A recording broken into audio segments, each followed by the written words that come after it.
So good morning, everyone. I'm Brennan Ninesling. I'm a rising fourth-year medical student, and I'm joined here with Dr. Lynette Menezes. She's the AVP for USF International Health.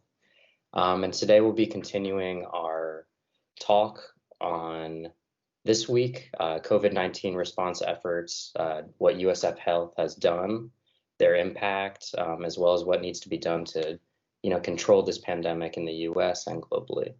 So thank you for joining me this morning, Dr. Menezes. Thank you. It's my pleasure. And so first, I just wanted to talk about just generally USF Health.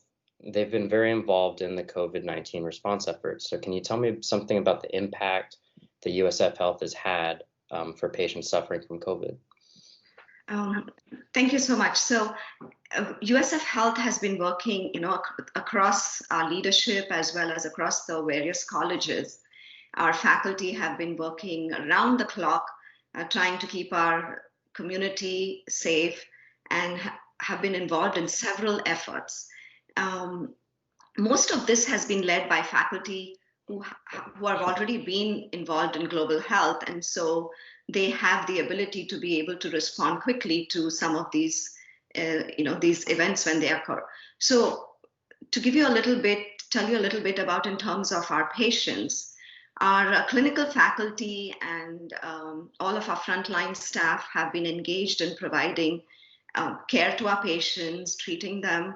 As you know, we don't have very effective treatment for COVID-19, but our staff and our faculty have done really great work. We have a very unique model that we are now using to follow up with patients with COVID-19 who don't need to be hospitalized. So we work in collaboration with the Department of Health, and Dr. Asa Oxner is leading this effort where she has formed a COVID confirmed clinic, and we follow up these patients regularly until their symptoms resolve. And it's a very interesting concept because what we've done is, in this model, we've deployed students, medical students, fourth-year medical students, as well as nurse practitioner students, senior nurse practitioner students, and they interview these patients and get their medical history and their psychosocial history and find out if they have any new needs, because many of the patients sometimes have food insecurity and have issues with housing and other needs. And then this history, this information is provided back to the Department of Health, and they provide whatever other services that might be needed. And our students are also staffed we have medical residents that supervise the students and our attendings. And when it is needed, we make sure that the students, if the patient needs to be hospitalized, the patient gets hospitalized if it's needed.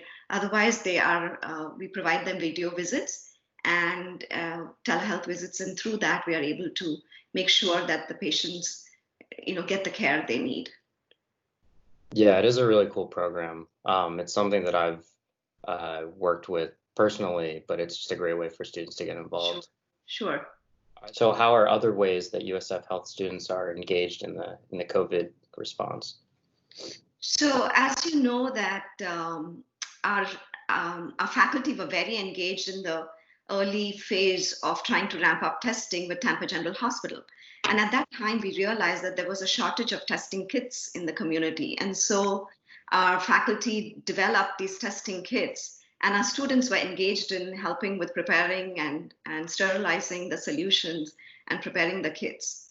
The other ways our students are also involved in, our public health students have been involved in doing surveillance activities with our health department, as well as contact tracing. And this they have done across Florida and helping many other counties as well. We have our first-year medical students who've been working really hard and have prepared this document of all resources, including for the CARES Act. And this document is available through the Contra COVID website. It's available in English and in Spanish. Our underserved patients and families can access that document and find out exactly what services are offered to them in the community in Tampa Bay. And I forgot about our students from Tampa Bay Street Medicine who are now engaged in doing a mask drive with the Mass Project of Tampa Bay, and they're also working with Chichio Kali to do a donation. So they have these boxes outside their restaurants and have been collecting masks through that. And these masks are now being distributed to our refugee patients and our underserved patients in Bridge and other families as well. Yeah, I did see that as well. They've been doing a good job spreading the word. So what kind of COVID-19 research has USF Health in general been engaged in? So as you know, because COVID-19 is an infectious disease, our infectious disease faculty across the colleges of public health and medicine have been like really engaged in doing many different studies.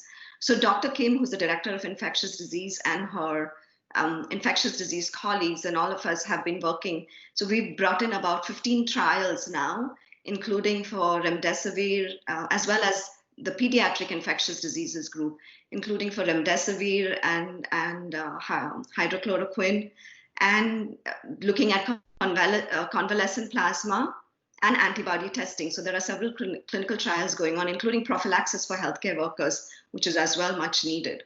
So those are some of the areas that we are working with. Dr. Yunash has also developed with Dr. Marissa Levine a symptom surveillance tool that can be used to track the COVID situation in Pinellas County and Hillsborough. So that's one of the other surveillance projects that is ongoing. And Dr. Yunash is also now is looking at environmental sampling. We have to look at terms of reopening businesses and universities, and so he's working on environmental sampling as well as of SARS-CoV-2. Nice, that's awesome. It seems like USF Health has clearly, developed a COVID-19 response effort within Tampa, and it's working pretty well.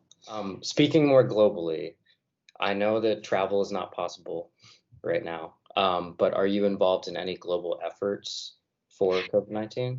Yes, thank you for asking that. So unfortunately, we still are very committed to our partners. So what we did early on is Christian Judan, who's our director for USF Health International, with the help of our staff, put together a really nice resource list. So we have all the, we update all the latest literature, the published literature that is out there, any new guidelines and any other resources from the CDC, WHO, they're all put together in a resource list, and that is updated regularly and it is sent to our partners. So, people from across the world these days, information is available so easily. So people from across the world now are able to access that information. The other thing that we've done is Dr. Christian Richaud, who's the president of Global Virology Network and is also the AVP for International Partnerships and is our senior associate dean for global research. He writes a weekly blog on, a different perspective on COVID-19. He and Ms. Lee, who is our director for Medicine International, together have written this blog every week, and they scour the literature and bring in the latest information, providing like different perspectives, debating all these various issues that have occurred in this pandemic. So that's one of the other things we've done. And recently we had Dr. Oxner, Dr. Myers, who, as you know, treated Ebola patients several years ago when we had that outbreak in 2014-15. And they were also there for a whole year in Sierra Leone. So what they've done is they recently went to Uganda, which is one of our major partners now that we are trying to build capacity in with Entebbe General Hospital in Uganda. And so what they did when they went in February was they had a whole infection prevention workshop for them and infection control within their hospital. And as part of that, did a whole quality improvement series of little projects with them. So we hope to continue that by doing some virtual trainings with them. But for that, we need a lot, we need funding. We're developing a whole infrastructure for them, which includes having computer resources, because there's really little or nothing in Uganda when you think in terms of resources, and also not sufficient human resources. When although they don't have a lot of cases right now, it's hard to tell because there's not enough testing going on. So we really don't know the situation, but we are trying to get them prepared. And so for us to start these virtual trainings, we first have to build that infrastructure for them to be able to access all this information from us. And so that's the next thing that we are working on. All right. And then the last question I have is kind of a two-parter, but first, what have we already learned about the pandemic? And then in your opinion, what needs to be done to control it, both in the US as well as globally? So I think there is still a lot that we don't know about the virus, because we're still trying to figure out, what is really causing it to spread so rapidly. We have newer information, of course, about, that it is airborne, because earlier we thought it was only droplet and contact. So that information is now helping us to enhance measures, particularly the social distancing. We now want everybody to wear face masks. So those are some of the measures, yes, that have been helpful. But we still don't know some of the biological mechanisms of why certain people and certain groups, for example, African Americans, why are they more affected? Why are there higher hospitalization rates with them? Or why there's more severe disease among certain populations with underlying conditions? So those are things we still need to learn more about. But there are, in terms of trying to prepare, I think we have learned that a pandemic is really, an infectious disease pandemic like this is really is a random event. It can occur at any time. So we always need to be prepared. And what it also means is that we need to reconstitute our Office of Pandemic Preparedness and Response, which in the US was dissolved. And unless we do that, we won't have a national strategy, because truly we don't have one right now. It's all the states doing their, are leading their own efforts pretty much. So that's one of the things we need. We also need to increase funding for CDC.